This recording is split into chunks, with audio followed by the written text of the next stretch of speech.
Bismillahirrahmanirrahim. Assalamu alaikum. Dear students, welcome to chemistry class, chapter 2, atomic structure.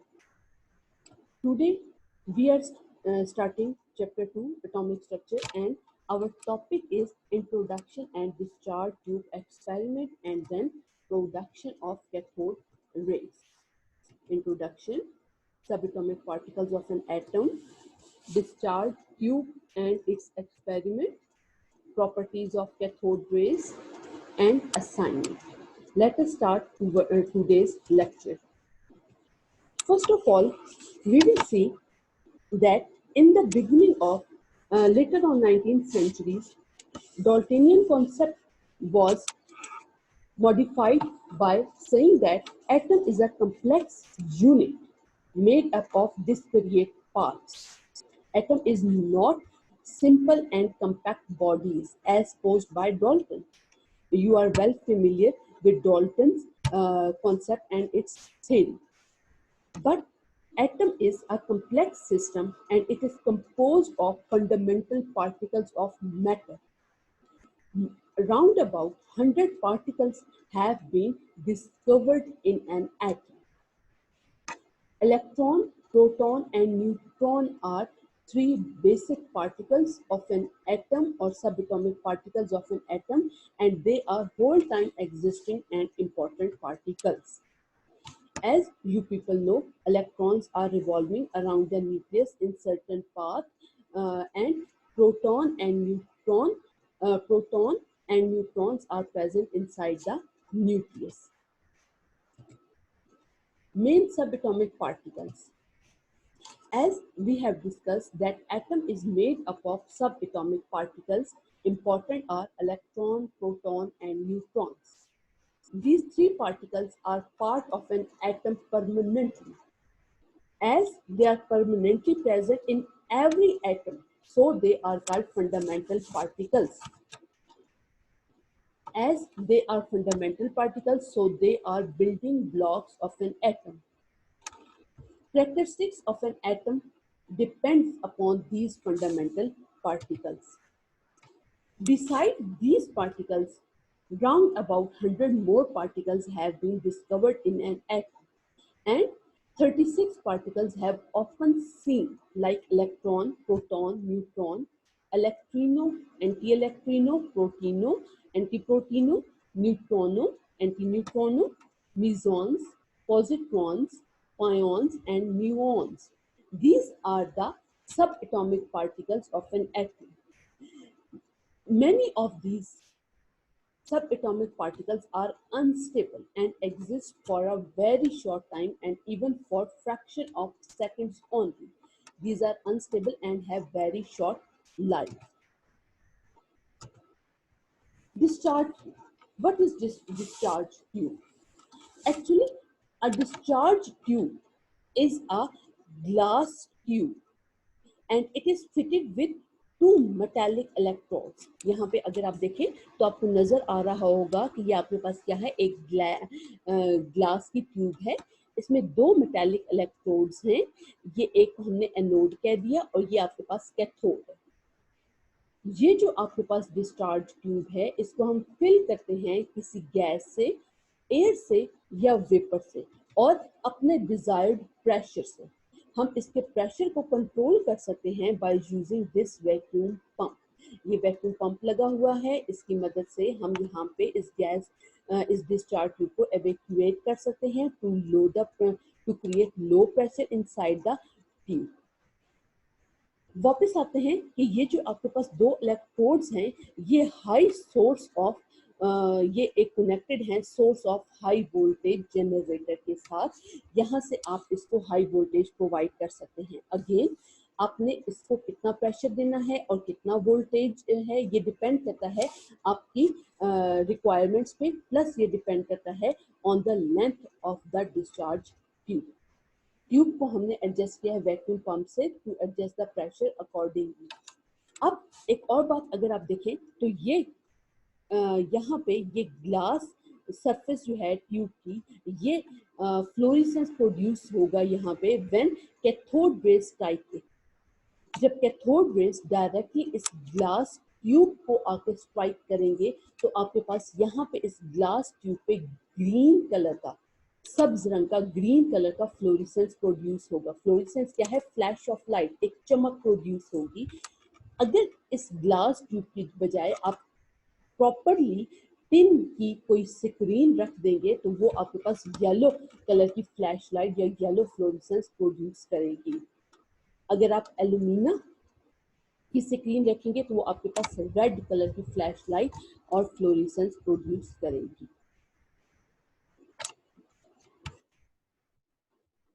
यहाँ पे अगर आप देखें तो ये आके ये इसको स्ट्राइक कर रही है तो ये आपके पास प्रोड्यूस हो रहा है, ग्रीन कलर की फ्लैश लाइट प्रोड्यूस होगी। Discharge tube experiment. सबसे पहले हम यहाँ पे अब जब डिस्चार्ज ट्यूब एक्सपेरिमेंट देखेंगे तो हम स्टेप बाय स्टेप प्रेशर और वोल्टेज को अपनी अकॉर्डिंगली, अपनी चॉइस के अकॉर्डिंगली वेरी करेंगे और हम देखेंगे कि कहाँ पे गैस कंडक्टर बन रही है और कहाँ पे कैथोड रेज जनरेट हो रही हैं। सबसे पहले हमने क्या किया कि इलेक्ट्रिक करंट को सेम वही प्रोसीजर कि आपने डिस्चार्ज ट्यूब ली, इसके अंदर आपने मेटालिक इलेक्ट्रोड्स डाले, आपने गैस फिल की, अपने डिजायर्ड प्रेशर और पोटेंशियल को हम चेंज करेंगे। इस डिस्चार्ज ट्यूब को आपने वोल्टेज से कनेक्ट कर दिया। ये वोल्टेज जो है इसको भी हम वेरी कर सकते हैं। सबसे पहले इन द बिगनिंग हमने क्या किया, इलेक्ट्रिक करंट हमने पास किया गैस में से जो कि डिस्चार्ज ट्यूब में थी और यहाँ पे हमने ऑर्डिनरी प्रेशर रखा और पोटेंशियल रखा हमने 500 वोल्ट का।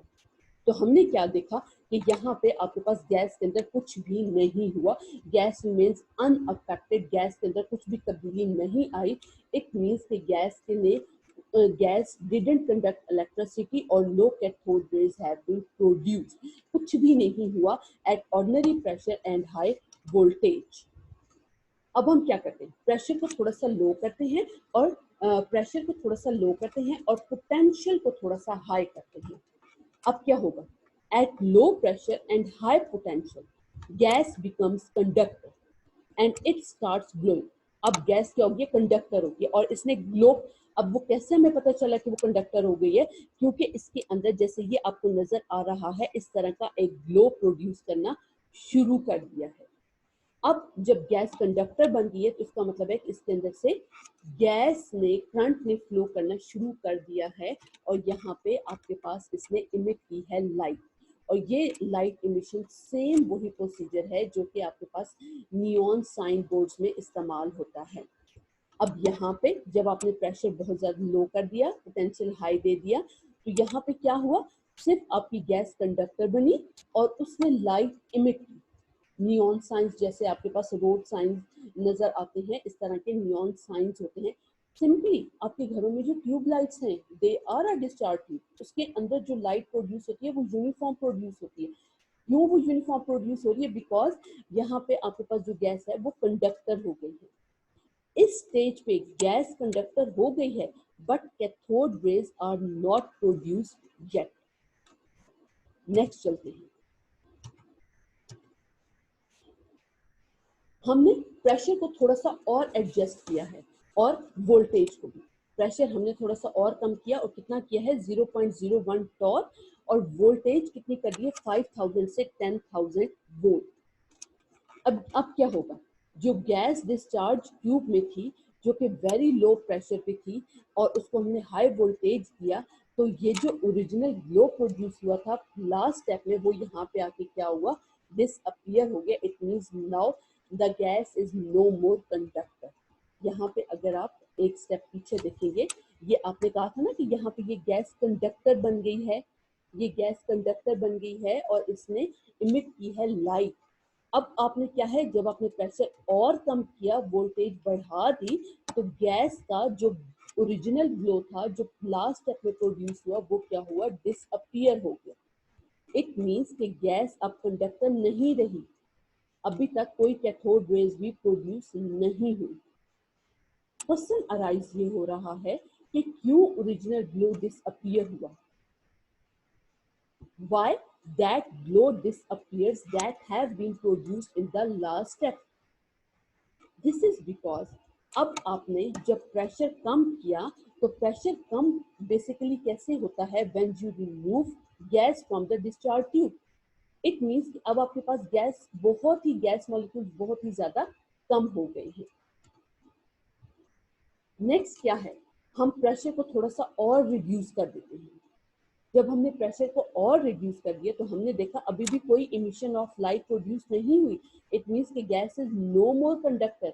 गैस मॉलिक्यूल्स इतने कम हैं कि वो अपनी इलेक्ट्रिसिटी को पास नहीं, अपने करंट को पास नहीं कर रहे और वो कंडक्टर नहीं बनेंगे। अब आपके पास क्या है, कोई इमिशन ऑफ लाइट नहीं हुई, गैस नॉन कंडक्टर है। बट इस स्टेप पे एक बहुत मजे की बात हुई। वो क्या, इनविजिबल रेज प्रोड्यूस हुई और उन्होंने स्ट्रेटली इस स्टेप पे क्या हुआ, इनविजिबल रेज प्रोड्यूस हुई कैथोड से, एनोड से वो गुजरी और उन्होंने जाके ग्लास सरफेस को, डिस्चार्ज ट्यूब की ग्लास सरफेस को जाके हिट किया। और यहाँ पे अगर आप गौर से देखें तो आपको ग्रीन कलर की फ्लैश प्रोड्यूस होती दिख रही है, ग्रीन कलर की फ्लोरेसेंस प्रोड्यूस होती दिख रही है। दीज, ये जो रेज आपके पास प्रोड्यूस हो रही है, ये जो रेज आपके पास ओरिजिनेट हो रही है from cathode, these rays are called cathode rays and they originate from cathode and travel towards anode and finally they hit the glass tube and produce green fluorescence. These rays are called cathode rays because they originate from the cathodes. Got it? One important point is these are invisible rays. अगर ये invisible है means आपको दिखाई नहीं दे रही, तो आपको कैसे पता चलेगा कि रेज प्रोड्यूस हो रही है, वो आपको नहीं दिख रही, तो फिर आप कैसे कह रहे हैं कि रेज प्रोड्यूस हो रही है। इट इज बिकॉज कि ये जो रेज प्रोड्यूस हो रही है ये इनविजिबल है, बट जैसे ही कोई रे प्रोड्यूस हो रही है तो वो आके ग्लास सरफेस को हिट कर रही है।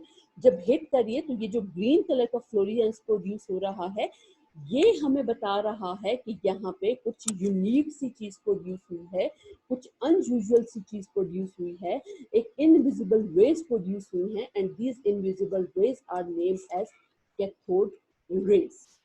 इट मीन्स कि कैथोड रेज की प्रोडक्शन के लिए हमें क्या चाहिए था, very reduced pressure and high voltage. Cathode rays की प्रोडक्शन के लिए दो इंपॉर्टेंट कंडीशन जो यहाँ पे आपको पता चली, वो क्या पता चली, very low pressure and high voltage, that is 5000 to 10,000। इन कंडीशंस पे आपके पास कैथोड रेज की प्रोडक्शन हो गई और वो कैथोड से ओरिजिनेट हुई, एनोड से गुजरी और जाके उन्होंने मेटल सरफेस को हिट किया और यहाँ पे ग्रीन कलर का फ्लोरेसेंस आपको प्रोड्यूस होता दिख रहा है। नेक्स्ट, कैथोड रेज तो प्रोड्यूस हो गई, हमें पता चल गया कैथोड रेज कैसे प्रोड्यूस हुई, किन कंडीशंस में प्रोड्यूस हुई। बट हमारा जो टॉपिक था वो क्या था, discovery of electron. Cathode ray से इलेक्ट्रॉन तक का सफर अब हमने देखना है। बेसिकली जे थॉमसन ने सबसे पहले आइडेंटिफाई किया था कि कैथोड रे ट्यूब में इलेक्ट्रॉन्स बेसिकली प्रोड्यूस होते हैं। और ये कब हुआ, 1887। इसके बाद फ्राडे और क्रूक्स आए, उन्होंने इलेक्ट्रिक करंट पास किया गैस में से और फिर इसके इफेक्ट्स को स्टडी किया। इन तमाम एक्सपेरिमेंट्स के रिजल्ट में हमें पता चला कि ये जो सब एटॉमिक पार्टिकल जिसको हमने कैथोड रेज का नाम दिया है, एक्चुअली ये नेगेटिव चार्ज पार्टिकल है। इस नेगेटिव चार्ज पार्टिकल को इलेक्ट्रॉन का नाम दिया गया। नेक्स्ट, अभी हमने पीछे देखा था कि आपके पास कैथोड रे की प्रोडक्शन के लिए लो प्रेशर की जरूरत है। Why low pressure is required in discharge tube for cathode ray production? It is because basically low pressure का मतलब क्या है, less number of gas molecule। और low pressure हम अचीव कैसे करते हैं, डिस्चार्ज ट्यूब में से वैक्यूम पंप के जरिए एक्स्ट्रा गैस मॉलिक्यूल्स और गैस मॉलिक्यूल्स का निकाल देते हैं, तो इस तरह से आपके पास लो प्रेशर अचीव हो जाता है। When low pressure का मतलब है कि less number of gas molecules are present in the discharge tube। अगर less number of molecules discharge tube में है तो इसका मतलब है कि कम collisions होंगी molecules के दरमियान में। It means ये जो collisions हैं between electrons, वो आराम से इलेक्ट्रॉन्स जो हैं वो एनोड की तरफ चले जाएंगे विद हाई वेलोसिटी, और जो गैस मॉलिक्यूल्स हैं उनमें से गुजर के, और आपके पास फाइनली कैथोड रेज की प्रोडक्शन हो जाएगी। दोबारा आपको बताती हूँ ये होता क्या है। लो प्रेशर का मतलब है less number of gas molecules. जब आपके पास गैस मॉलिक्यूल्स कम होंगे तो वहां पे जब उनकी आयनाइजेशन होगी और इलेक्ट्रॉन्स प्रोड्यूस होंगे, तो वो इलेक्ट्रॉन्स क्योंकि गैस मॉलिक्यूल्स कम हैं तो वो विदाउट कोलिजन्स और फेसिंग लेस कोलिजन्स वो इजीली कैथोड से एनोड की तरफ सफर कर जाएंगे, और जो एनोड से गुजर के आगे जाके ग्लास सरफेस को हिट करेंगे, वहां पे हमें पता चलेगा कि ये आपके पास क्या प्रोड्यूस हुए, कैथोड रेज प्रोड्यूस हुए हैं। फिर हमने ये भी देखा हुआ है कि P V is equal to N R T. यहाँ पे क्या है, ये प्रेशर है, ये वॉल्यूम है, एन क्या है, number of moles of gas molecules, R gas constant है, टी आपके पास टेम्परेचर है। अब यहाँ पे अगर आप देखें, हम वॉल्यूम और टेम्परेचर को अगर कांस्टेंट रखें तो हमें पता चलेगा कि P जो है वो डायरेक्टली प्रोपोर्शनल है N के। दैट इज जब आपके पास number of moles of gas molecules बढ़ेंगे तो वो प्रेशर भी ज्यादा डेवलप करेंगे, और वो प्रेशर कैसे ज्यादा डेवलप करते हैं, by colliding with each other and with the walls of the container. If the number of atoms in the tube increases, then electrons will collide with these atoms. अगर आपने atoms को increase कर दिया तो electrons उन्हीं atoms के साथ collide करते रहेंगे और वो फाइनली एनोड तक नहीं पहुंचेंगे। जब वो एनोड तक नहीं पहुंचेंगे तो हम उनको आइडेंटिफाई भी नहीं करेंगे। इट मीन्स कि हम कह सकते हैं कि ये जो गैस मॉलिक्यूल्स का एक्सेस है, जो एक्सेस ऑफ गैस मॉलिक्यूल्स हैं, ये इनहिबिटर हैं और ये ऑब्स्ट्रक्शंस हैं in the path of electrons. ये बेसिकली क्या है, इलेक्ट्रॉन्स के पाथ में ऑब्स्ट्रक्शन क्रिएट कर रहे हैं, और इस तरह से इलेक्ट्रॉन्स को ये रोक रहे हैं टू रीच द एनोड। तो अगर ये गैस मॉलिक्यूल्स कम होंगे, कोलिजन्स कम होगी, ऑब्स्ट्रक्शंस कम होगी, और इलेक्ट्रॉन्स जो है वो इजीली कैथोड से एनोड तक सफर करेंगे, और आगे एनोड से वो जाके ग्लास ट्यूब को हिट करेंगे और फ्लोरेसेंस प्रोड्यूस करेंगे। सिमिलरली लो प्रेशर हम कह सकते हैं कि लो प्रेशर रिक्वायर्ड है to avoid collisions between rays and cathode rays and gas molecules and allow cathode rays to move freely towards anode. Gas molecules रास्ते में कम होंगे तो इजीली कैथोड रेज जो है वो ट्रैवल करके एनोड तक पहुंच जाएंगी। जो सेकंड कंडीशन थी हमारे पास कैथोड रे की प्रोडक्शन के लिए, वो क्या थी, high voltage. Why high voltage is required? Basically जब हम हाई वोल्टेज देते हैं तो वो हाई वोल्टेज एक तो kinetic energy of the electrons को इंक्रीज करेगी, इसके अलावा यही जो हाई वोल्टेज है ये रिक्वायर्ड है to break gas molecules into atoms, that is automisation.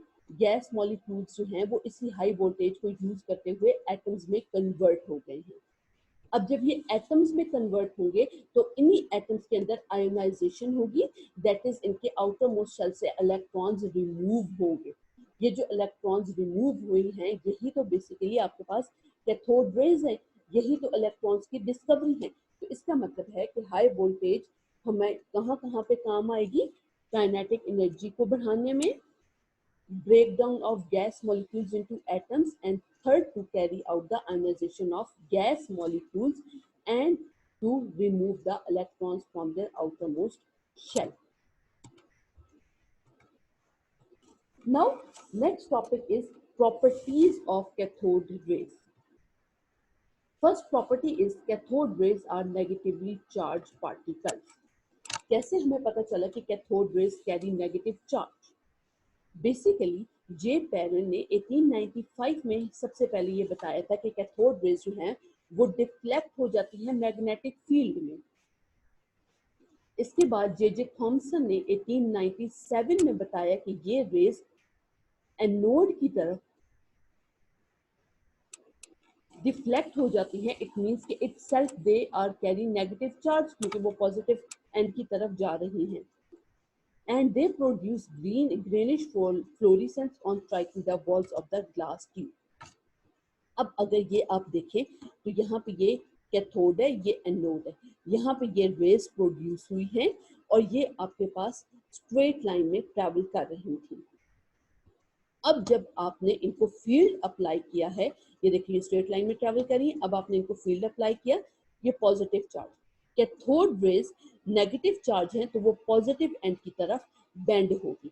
Cathode rays का बेंड होना टुवर्ड्स पॉजिटिव पोल ये शो करता है कि itself cathode rays are carrying negative charge. यहां से आपको क्या पता चल गया कि कैथोड रेज के ऊपर नेगेटिव चार्ज है।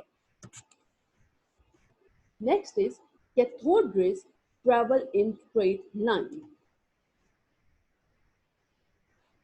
हिटक्रॉफ ने 1869 में ये बताया कि जो कैथोड रेज हैं, अगर उनके रास्ते में आप कोई ओपेक ऑब्जेक्ट रख दें तो वो एक शार्प शैडो प्रोड्यूस करेंगे।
बेसिकली जब हम कैथोड रेज के रास्ते में एक ओपेक ऑब्जेक्ट रख देंगे तो क्या होगा, इसका शेडो प्रोड्यूस हो जाएगा। ये शैडो प्रोड्यूस होना, इस sharp shadow of an of an opaque object is produced. This production of shadow shows that cathode rays travel in straight lines perpendicular to the surface of the cathode। यहाँ पे अब जो बात हमें पता चल गई कि वो क्या पता चल गई कि cathode raise travel in straight line. और ये बात कैसे जस्टिफाइड होगी, when you place N opaque object तो उसका शार्प शैडो फॉर्म हुआ है। नेक्स्ट है कैथोड रेज पोजेसेस मोमेंटम। ये बात कैसे हमें पता चलेगी, जब आप कैथोड रेज के रास्ते में एक स्मॉल पेडल व्हील रख देते हैं तो ये उसको मूव करना शुरू कर देता है। ये इसकी मूव करना ये इस बात की अलामत है कि ये जो कैथोड रेज हैं, ये मटेरियल पार्टिकल्स हैं, इनका मास भी है, इनकी वेलोसिटी भी है, इनकी एनर्जी भी है और इनका एक स्पेसिफिक मोमेंटम भी है। कैसे होगा ये देखिए जरा आप।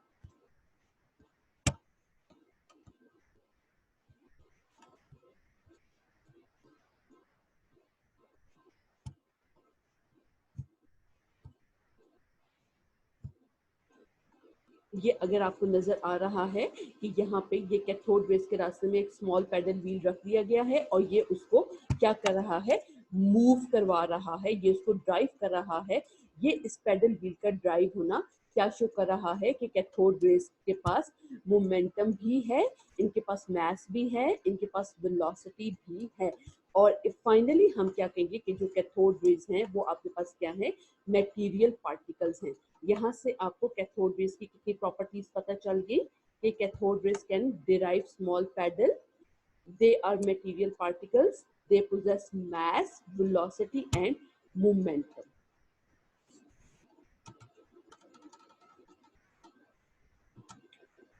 Next is cathode rays produce X rays. ये कैसे होगा?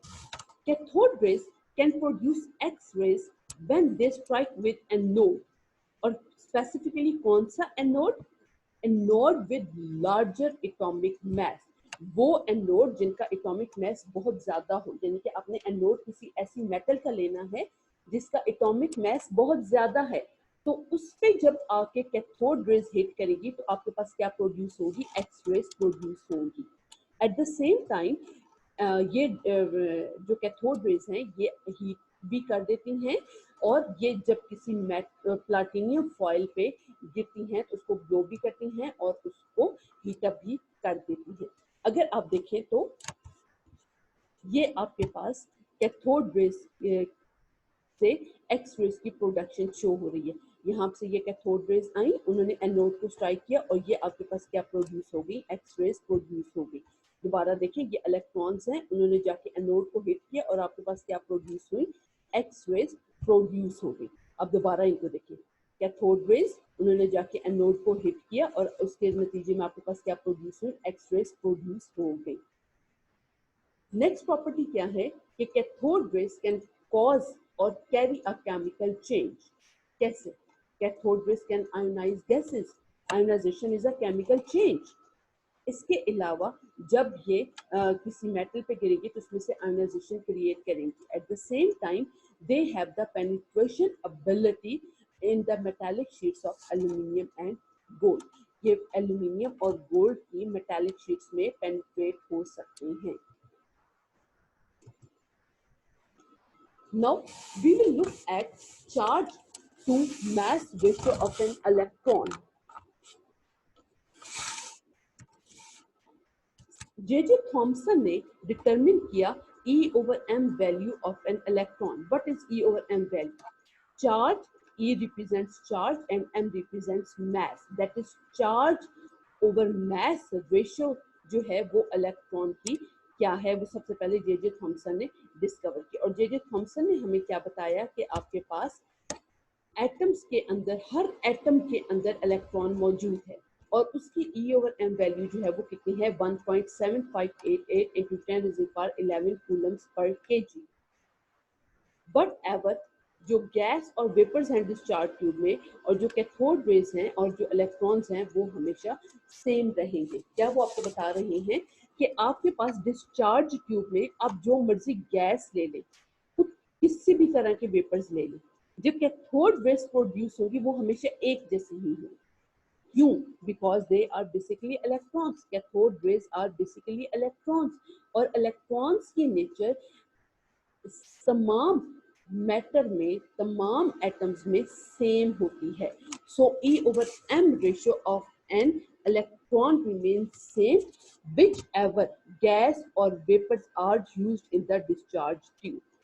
हम यहाँ पे ये भी कह सकते हैं कि इलेक्ट्रॉन जो है वो फंडामेंटल पार्टिकल्स हैं एटम के, और ये इंडिपेंडेंट हैं nature of gas use in the discharge tube. ये इस चीज पे डिपेंड नहीं करते कि आपने डिस्चार्ज ट्यूब के अंदर कौन सी गैस यूज की है। आप जो भी गैस यूज करेंगे तो फाइनली जो आपके पास रेज प्रोड्यूस होगी, कैथोड रेज, वो सेम नेचर की होंगी, वो सेम टाइप की होंगी। अभी हमने बात की कि cathode rays do not depend upon the nature of the gas. इसको हम थोड़ा सा एलेबोरेट करते हैं। कैथोड रेज क्या है? ये बेसिकली मूविंग इलेक्ट्रॉन्स है। प्रॉपर्टीज ऑफ कैथोड रेज जो है वो nature of the gas in the discharge tube पे डिपेंड नहीं करते। क्यों? बिकॉज कैथोड रेज जो है वो एक्चुअली इलेक्ट्रॉन्स हैं, और जो इलेक्ट्रॉन है वो कैसे प्रोड्यूस हो रहे हैं डिस्चार्ज ट्यूब में? After ionization of gaseous atom at low pressure and high voltage. अब जो तमाम टाइप ऑफ गैसेस हैं उनमें जो इलेक्ट्रॉन है उस इलेक्ट्रॉन की नेचर सेम है, वो एक तरह का इलेक्ट्रॉन है। इलेक्ट्रॉन चाहे हाइड्रोजन का है, चाहे हीलियम का है, चाहे आर्गोन का है, चाहे किसी और मेटल का है, उस इलेक्ट्रॉन की नेचर प्रॉपर्टी सेम है। इसलिए आप किसी भी टाइप की गैस यूज कर लें, किसी भी नेचर की गैस यूज कर लें डिस्चार्ज ट्यूब में, उससे जो कैथोड रेज प्रोड्यूस होंगी या जो इलेक्ट्रॉन्स प्रोड्यूस होंगे वो सिमिलर नेचर के होंगे। इट मीन्स कि हम कह सकते हैं electrons are fundamental particles. Here is an assignment. But is discharge tube, आपने इसके बारे में थोड़ा सा ब्रीफ करना है और आपने इसके साथ डायग्राम भी बनानी है, labelled diagram. How cathode rays are produced in discharge tube, इसमें आप इसमें सारे केसेस लिखेंगे जो यहाँ पे मैंने आपको बताए हैं कि जो ऑर्डिनरी प्रेशर पे और 500 वोल्टेज पे क्या हुआ, फिर आपने थोड़ा सा प्रेशर और वॉल्यूम, प्रेशर और वोल्टेज चेंज की, फिर क्या हुआ, और फाइनली कैथोड रेज की प्रोडक्शन तक आप ये सब कुछ एक्सप्लेन करेंगे। द नेक्स्ट क्वेश्चन इज, आपने कैथोड रेज की प्रॉपर्टीज को एक्सप्लेन करना है। कौन कौन सी प्रॉपर्टीज को? Cathode rays are negatively charge particles. इसमें आप क्या बताएंगे कि जब हम इलेक्ट्रिक फील्ड अप्लाई करते हैं तो कैथोड रेज का पॉजिटिव एंड की तरफ बेंड होना इस बात की अलामत है कि ये नेगेटिवली चार्ज पार्टिकल्स हैं। ये पीछे एक्सप्लेन है, अब वहां से इसको कोट करेंगे। Cathode rays travel in straight line, आप इसको कैसे एक्सप्लेन करेंगे? When OPEC object is place, तो वो शेडो कॉस्ट करेंगे, ये इसके एक्सप्लेनेशन में आएगा। कैथोड रेज पोजेस मोमेंटम, यहाँ पे आप क्या एक्सप्लेनेशन देंगे? Small pedal wheel placed on on in the path of the cathode rays, तो वो उसको मूव करवा रहा है, वो उसको ड्राइव करवा रहा है। Cathode rays can cause a chemical change, इसमें आप क्या बताएंगे? आयोनाइजेशन का, जो हमने बताया था कि cathode rays can ionize the gas molecules, यहाँ पे आप ionization of gas molecules explain करेंगे। Next question is, cathode rays do not depend upon the nature of the gas, explain it. ये अभी हमने लास्ट टॉपिक इसको एक्सप्लेन किया है। Why low pressure is required in discharge tube for cathode ray production, ये भी हमने lecture में एक्सप्लेन किया है। I hope so you have understood the lecture. Any question, any queries are most welcome. Please solve your assignment on time and submit within 24 hours. Thank you and have a nice day. I hope so you have enjoyed today's lecture.